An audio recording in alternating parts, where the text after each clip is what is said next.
Bom dia, pessoal. Tudo bem com vocês? Tudo certo? Saudade, né? Saudade de encontrar, né? Do professor, dos alunos, da faculdade, da cantina, do barzinho. Esse ano tá zoado, né? Esse ano tá bem zoado, tá bem difícil. Mas fazer o quê, né? A gente tem que se adaptar às condições que nos dão, né? E nós passamos as férias aqui, né? Nós aqui do lado de cá, descansando um pouco, mas estudando bastante, trabalhando bastante para poder dar a vocês a melhor condição de ensino dentro das possibilidades que nós temos, né? Que nos é imposto, né? Que são impostas a nós. Bom, estamos voltando, a gente terminou a nossa matéria e vamos já entrar na nossa matéria. Teremos aulas apenas esse semestre, né? A gente parou na aula passada, antes das férias, falamos dos princípios e falamos de todas as jornadas de trabalho, né? Tudo que envolvia jornada de trabalho, a gente falou também. E a gente vai entrar nessa fase, tá? Falando sobre outra coisa muito importante que deve ser muito atentada ao administrador de empresa, ao contador, à empresa em geral, porque as consequências do desrespeito dos descansos legais, as consequências são muito graves. As consequências podem vir de simples pagamento em razão do não descanso concedido, né? Do simples pagamento da supressão. Guarda essa palavra? Guarda, tudo bem? Guarda essa supressão do período de descanso do empregado. Supressão, suprimir, subtrair, tirar, né? Não conceder. Então, é a mesma palavra, professor, é a mesma palavra. Mas é assim que a lei trata, é assim que as provas tratam, que os concursos tratam. Então eles falam da supressão dos descansos. Você tira do empregado a possibilidade de descansar. Né? Tivemos alterações em razão de alguns pontos na reforma trabalhista, vamos ver, tá? Então vamos tratar dos descansos. Por que os descansos são tão importantes? Eu postei um material, vamos lendo o material, né? Lê o material, vê o professor, lê o material, vê o professor, né? Então, no nosso material aqui, né, no nosso PowerPoint, fala, né, o fato de trabalhar de forma constante faz com que o empregado tenha um desgaste, não só físico, como mental. Por esse motivo é dado o direito de descanso, para que assim possa recuperar as suas energias, produzir com mais qualidade e com menos riscos. Trata-se de uma norma de ordem pública e direito irrenunciável. Então, quando fala direito, né, é um direito imposto pela lei, na maioria dos casos, salvo raras exceções. Né? Então, é imposto o período de descanso ao empregado. Existem exceções que podem ser negociadas? Existem. Sempre previstas na lei, expressamente na lei. Tá? É uma norma de ordem pública. Por que é de ordem pública? Porque é de interesse público. É de interesse público que o trabalhador descanse. Por quê? Porque o trabalhador que não descansa, ele fica mais doente. Muitas vezes ele se desgasta mais. Isso pode acarretar problemas em sua saúde. O trabalhador que não descansa, pode acontecer com ele também riscos à sua própria segurança. Então ele fica cansado, ele fica mais suscetível de sofrer um acidente de trabalho. E aí, se ele sofre um acidente de trabalho, o que acontece? Ele vai ser afastado, o poder, né, até os 15 primeiros dias a empresa paga o salário dele, a partir daí é o INSS, é o poder público, é o Estado, somos nós. Então, né, o dinheiro público é nosso. Então, é norma de interesse público isso, né, de ordem pública, que ele descanse para poder não ficar doente, para que ele não precise se afastar, para que não haja despesas, para que ele não vá ao hospital público. Né? Então, é uma série de situações que fazem com que é conveniente que o empregado trabalhe bem, né? Descansado. e com isso ele pode produzir mais, inclusive, né? O primeiro descanso que nós vamos falar no slide seguinte é o descanso do intervalo intrajornada. Intrajornada é um intervalo destinado para o descanso e alimentação do empregado. Então, é o intervalo destinado ao descanso e à alimentação do empregado durante a jornada de trabalho. Intra, a palavra, né, o prefixo intra, é dentro. Quando você vai tomar, por exemplo, uma injeção intramuscular, é dentro do músculo, né? Então, intra é dentro. Então, intrajornada é dentro da jornada, tá? Esse é o descanso destinado, é o intervalo destinado para o descanso ou alimentação do empregado, né? Aquele que acontece no meio da jornada de trabalho. Esse descanso é previsto no artigo 71 do CLT, que nós vamos ler agora. Em qualquer trabalho contínuo cuja duração exceda de 6 horas, né? A duração que excede... O que excede 6 horas, pessoal? O que é mais de 6 horas? 6 e 1, tá? 6 horas não excede 6 horas. Lógico, 6 horas é igual a 6 horas. Mas a lei fala, exceda 6 horas na jornada que exceda. Então, a partir de 6 e 1, né? Então, nas jornadas maiores, né? Esse sinal é maior, né? Maior que 6 horas, é obrigatória a concessão de um intervalo mínimo para repouso ou alimentação, o qual será de no mínimo 1 hora. Então, quando a jornada é maior de 6 horas, o descanso é de 1 hora. No mínimo 1 hora. E aí vamos continuar a leitura. Salvo contrato coletivo em contrário, não poderá exceder de 2 horas. Então é de 1 a 2 horas. Não pode ser menor, o intervalo não pode ser menor que 1 hora e não pode ser maior que 2 horas. Tá certo? As pessoas falam assim, ué, mas se meu empregador quiser me dar 3 horas para descansar entre a jornada, 4 horas, 5 horas, ele não pode? Não pode. Por que não pode? Imagina só vocês, eu entro no trabalho, uma jornada normal, das 8 ao meio-dia. Aí meu empregador me dá um intervalo entre a jornada de 5 horas. Eu vou para casa, fico 5 horas. Então eu descanso 13, 14, 15, 16, 17. Volto às 17 horas e fico mais 4 horas trabalhando. 17, 18, 19, 20, 21. Eu fico das 8 às 21 horas dependendo à disposição do meu empregador. Porque no meu intervalo entre a jornada, eu não posso fazer qualquer coisa. Eu não posso tomar uma cerveja, não posso ir viajar, não posso ir para o cinema. Não posso. Né? É um horário destinado para descanso e alimentação, para ele retomar as energias dele, para continuar a sua jornada de trabalho. Certo? Joia? Então é isso que fala o artigo 71. No parágrafo 1º, fala assim, ó, não excedendo 6 horas. O que não excede 6 horas? 6 horas. Né? Não excedendo, quer dizer, não pode ser 6 e 1. Então, até às 6 horas, não excedendo 6 horas, será, entretanto, obrigatório um intervalo de 15 minutos quando a duração ultrapassar 4. O que ultrapassa 4? 4 e 1, não é? 4 e 1. Então, aquilo que é maior que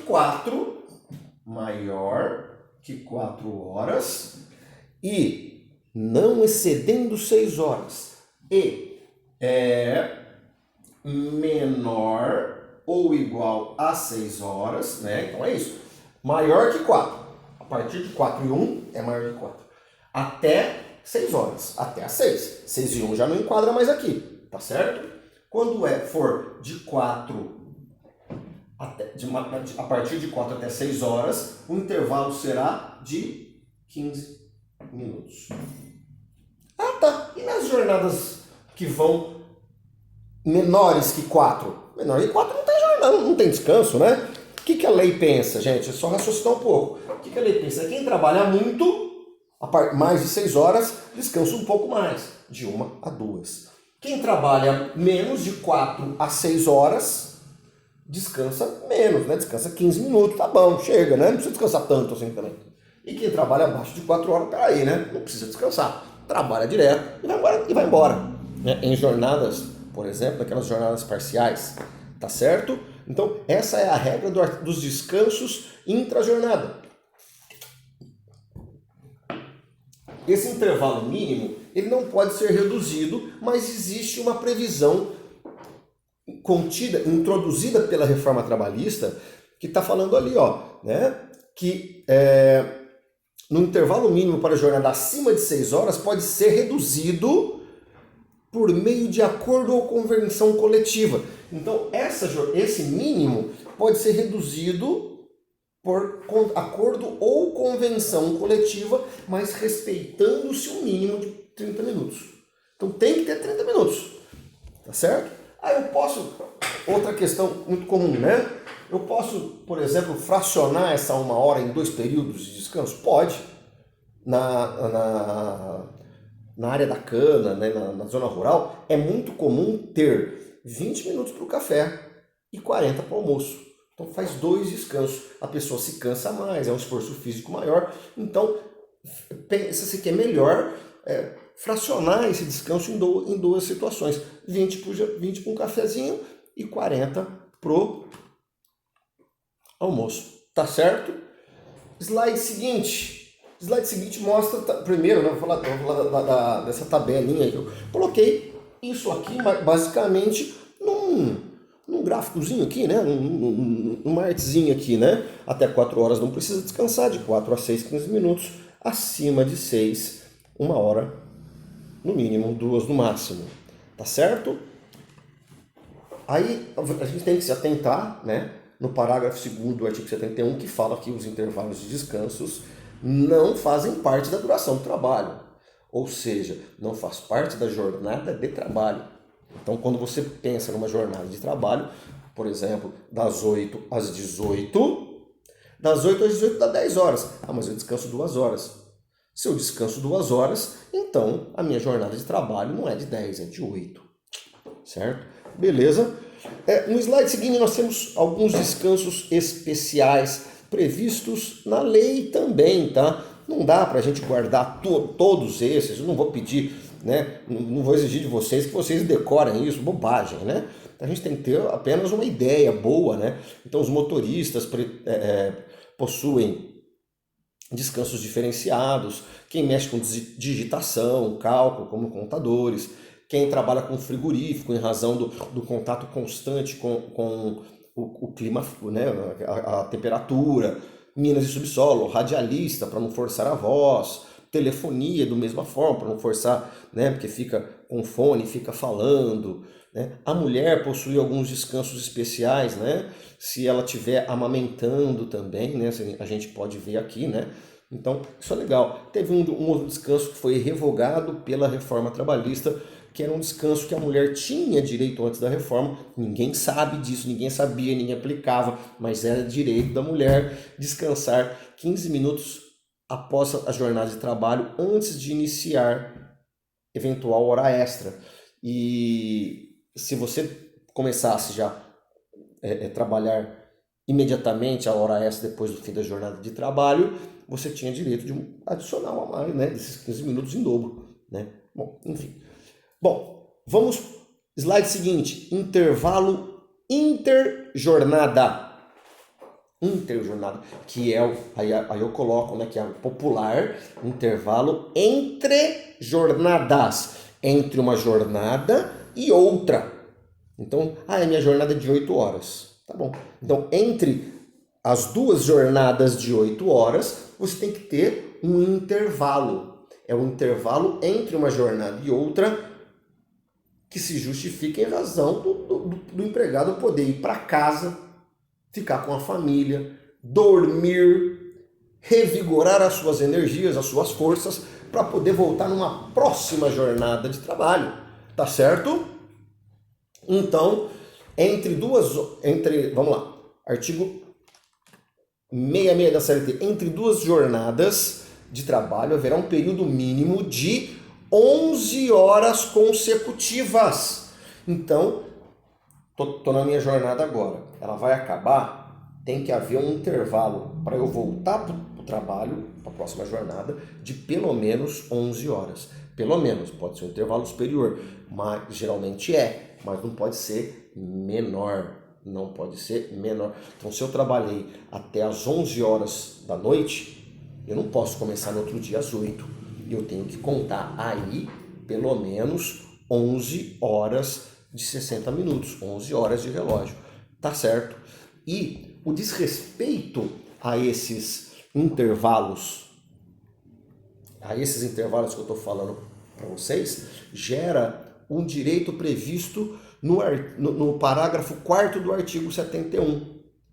Então, se por exemplo, você não me der o descanso de 1 hora e me der o descanso só de 40 minutos, terei eu, empregado, o direito desses 20 minutos recebidos com um adicional de 50%.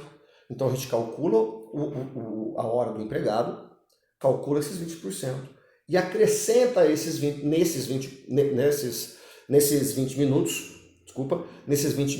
50%, que é o adicional previsto na lei, tá certo? No mesmo sentido,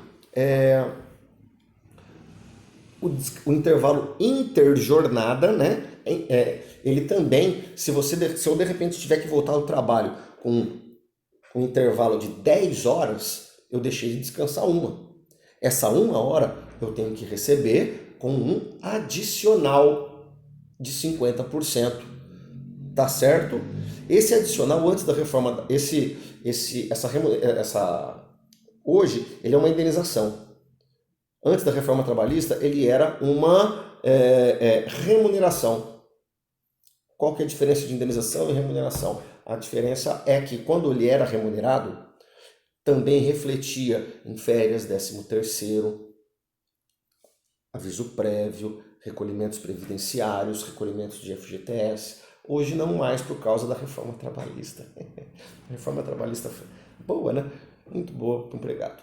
Então, aconteceu isso, né? Tirou esse direito que o empregado tinha de ter esse dinheiro de forma remunerada. Agora é apenas de forma indenizada, ou seja, não reflete nas outras verbas trabalhistas.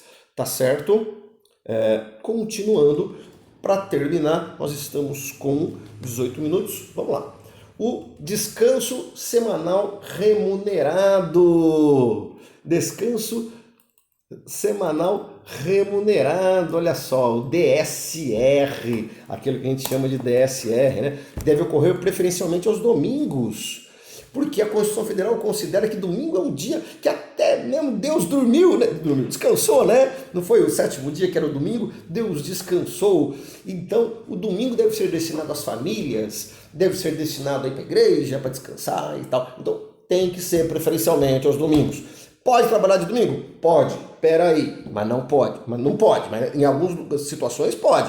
Mas espera aí, a gente vai ver qual que é, né?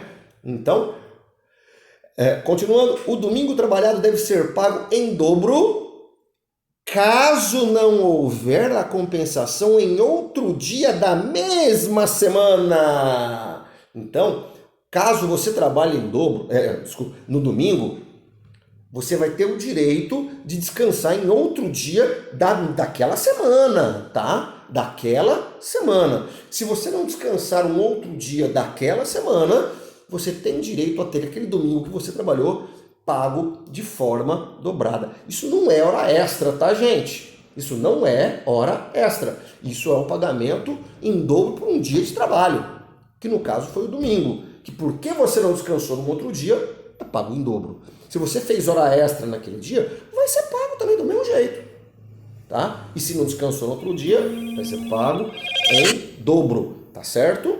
Ok? O domingo... Cadê?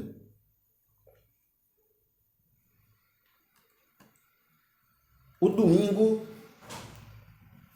será sempre... o trabalho no domingo, artigo 68 da CLT, será total ou parcial, mesmo que seja total ou parcial, será sempre subordinado à prévia permissão da autoridade competente em matéria do trabalho. Então vai ser o Ministério do Trabalho, via de regra, Delegacia Regional do Trabalho, Ministério do Trabalho. Então, existem segmentos da economia que necessitam trabalhar de domingo. Uma padaria, o supermercado, a sorveteria, o cinema, não nesses momentos de pandemia, evidentemente, mas, via de regra, esses segmentos, por interesse público, por interesse geral, interesse social, por interesse de todo mundo, precisa ocorrer aos domingos. Nesses casos, com autorização da autoridade competente, esses casos podem trabalhar ao domingo. Em outros casos, não pode trabalhar de domingo. Simplesmente não pode. Se houver o trabalho em domingo, tem que ser aquela regra. Tem que descansar um outro dia da semana, sob pena daquele domingo trabalhado ser pago em dobro. Se você não tem autorização da autoridade competente, você não pode trabalhar de domingo. Eventualmente, em uma situação esporádica, sim. Se não, não, compadre. Não. Certo? Já me avisou aqui o meu celular que vai acabar o nosso vídeo. Atividade do dia tá lá. Hoje nós teremos um encontro síncrono e eu espero vocês lá, porque trataremos de coisas muito importantes, tá certo? Tem atividade, tem videoaula, badala meu sininho, se inscreve no meu canal, dá um joinha lá pra mim. Pô, badala meu sininho e dá um joinha lá, tá? Beijo, até a próxima.